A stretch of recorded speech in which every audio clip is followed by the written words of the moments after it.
I'm gonna tell you the only regret that I had while watching this is that I didn't have a pack of tissues with me. Uh-oh. Y'all got me good. I was a mess, a mess throughout the entire film, crying throughout the entire movie because I have 2 little kids, and so I just kept thinking, you know, about all the things. About loss and healing and family and... Yeah, but it was so beautiful. What was really beautiful was the chemistry between the 2 of you. It felt so natural.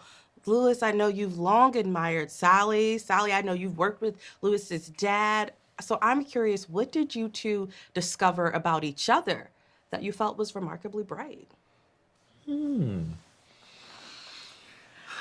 I had no expectations, so it wasn't like I just got to know him. My original instinct was true, is that he's really good at what he does. He doesn't want me to say. I think, like, you know, chemistry, it's so funny, like, I don't know, yeah, you were saying you can't really build it, like, No. and you can't really explain it. I mean, there's just, like, some weird... It is or it isn't. Yeah, yeah, it's either there or it's not, and that's like, I don't know, it was like some of the most fun I've had acting, I feel like, was just because it was so, it was challenging, like, I feel like, you know, at many times feeling like, you know, I was a lightweight in the ring with a heavyweight, but then Never. Go get him. Quickly, like, you know, as I think I just, once I kind of was like, oh my gosh, okay, Sally's just so, like, everything, all the mics and all the lights kind of disappear out of your peripheries. Don't they always? But if I felt like if I could anchor myself in that, like, then it was like an invitation, and it was so fun and so free in there. Yeah, You got a great noggin up there. I never felt any moment that you were challenged. You were just in the swim. We were just stroking, you know. Yeah. Stroke. Yeah. Stroke. Yeah. Row the boat. Yeah. And there's a lot of improvisation between the 2 of us in it. Mostly every scene. Yeah. There's something in it that's improvised. You know, you mentioned Sally being a heavyweight. You have given us so many unforgettable characters from films like Forrest Gump, Still Magnolias. I'm a millennial, so one of my favorites is Mrs. Doubtfire. I'm curious, where does Tova sit in that legacy lineup for you, especially as someone who's navigating grief and aging and finding her joy again? I don't, when people ask me about the films that I have done or any of the characters I've played, I always, many of them, some of them I want to forget and hide my eyes if it ever comes up. But you know, they're like your children in a way. They're like little creatures that you created. So I never pick any favorite. I never pick, you know, they just are, and they certainly represent different times of my life where I was at a different place in my life. And so I see that. So I don't have any favorites, and I don't know where Tova fits. I won't know. Maybe ever. That's probably a better way to look at it, honestly. Just enjoy the moment when you're in the moment. Well, I don't say enjoy the moment. I just am the moment. You know? Oh, yes. Well, I mean, Come on, Queen. It just is what it is. Yes. I can't, you know, I can't pick favorites. I don't know. I don't know. I love that. Louis, you want to know what I also loved? What? The pipes on you, man. Come on. You knew. I'm sure you've been getting asked about this. Like, the pipes on you. Shelby told me that she was an extra in that scene, and it brought her to tears, and she had to hold her tears back. That's very sweet. I mean, I can't imagine writing a whole book and then watching it made into a movie and having the book be a national, you know, beloved book. I'm sure that a lot of that was involved in that experience for her. Your voice helped move it all. And you know, she said that scene wasn't originally in the book. How did it feel for you when you found out you'd have to be performing? What was going through your mind?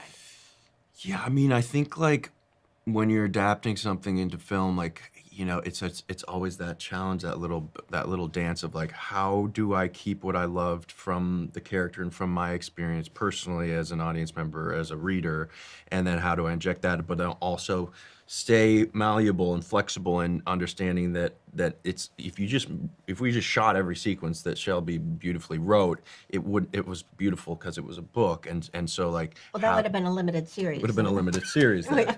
We could have done that. Yeah. Right, yeah. Yeah.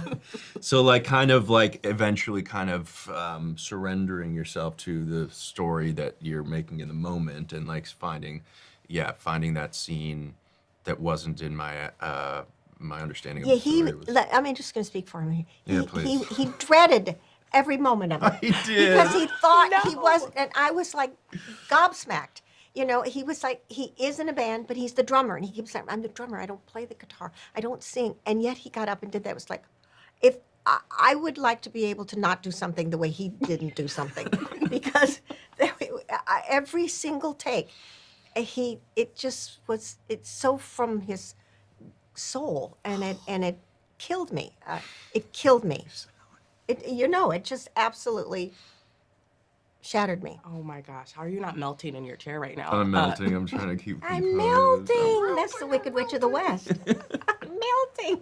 They throw water on me, and I could melt at any moment.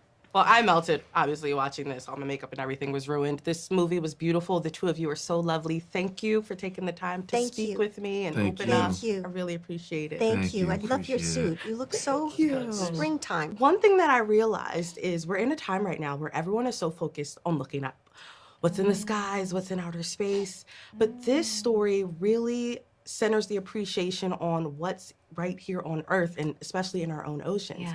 How did making this film sharpen your appreciation for all the remarkably bright creatures that we have here? We had an underwater photographer who went down and shot all of our underwater photography, and then we found a diver named John Roney who had all this incredible footage from he goes diving 3 or 4 times a week and films all these underwater creatures. And so we had just a plethora of underwater photography to use in the movie, and it really actually felt like visiting outer space, seeing these creatures and discovering what is right under there that we just don't have access to. So that was a real benefit of making this movie. For sure. Take me back to set, right? Lewis, Pullman, Sally Field. I mean, come on. I can only imagine how much of a dream that was for the two of you to work with them. Shelby, I'm curious, was there a moment or a favorite scene of yours, since you are the author of this story, where you felt like, this is it, this is my story come to life, they did it? Well, it's pretty wild to hear Sally Field say words that I wrote while I was at my kitchen table with my children, like throwing Cheerios at my head. And now they are coming out of Sally Field's mouth. Like that in itself is just like otherworldly almost. Yeah. When I spent a week on set, and the very first day that I was there is a scene that's actually not explicitly in the book, but it's a scene where Cameron plays at this open mic night, and Lewis Pullman really is playing and singing the guitar, and the song that he is playing, the lyrics of it, just, I think, speaks so much to the character of Cameron and everything that he's going through. And I actually got to be in the background in those scenes, and it was hard not to cry. I'm like, I can't cry. I'm supposed to be like clapping for this guy. But yeah, it was very emotional seeing it like brought to life before my eyes. I think tears would have been warranted in that moment, for sure. True. Olivia, you are known for, bringing book adaptations to life. People are still raving about Where the Crawdads Sing. I'm curious, when you're reading a book, how do you know a book has that spark or that magic, that special thing that you need to bring it to life? What is it? Like, what's the secret sauce for you? I think for me are there characters that we want to go on a journey with that I can tell cinematically? And when I read this book, I felt so deeply for Tova and Cameron. And I wanted to figure out, how do I tell their story in a way where both of them are searching for the same thing, and how do I had to reconstruct a little bit from the book structurally so that they're helping each other get there. But for me, it always comes down to character and whether I think that I can connect with these characters and go on this journey with them and bring that to life. Well, you have a great eye and a great heart for that. Seriously. Shelby, I am so curious. I was at the screening last night and attended the Q&A, and you mentioned when you started writing this book, the first character that you thought of was Marcellus, this beautiful, wonderful octopus. And I wondered, out of all the creatures and people and things that you could have based this story on, why an octopus? Why was that the first point for you? Well, I feel like when a creature is less known about, less understood scientifically, there's a little bit more room for sort of the fantasy element in there.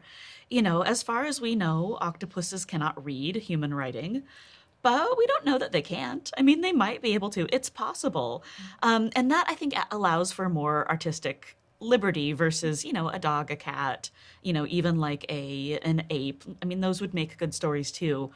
But I really, once I got into writing the character of Marcellus, I'm like, oh, I think there's really something here.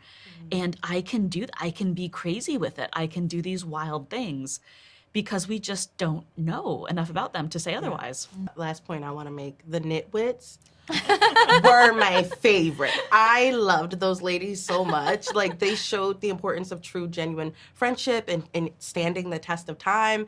I just need to know if we get a sequel or a spin-off. Where do you see these ladies at? Can we see more of them? Netflix, are you listening? Yes. Hello. Just saying. Heard it here first.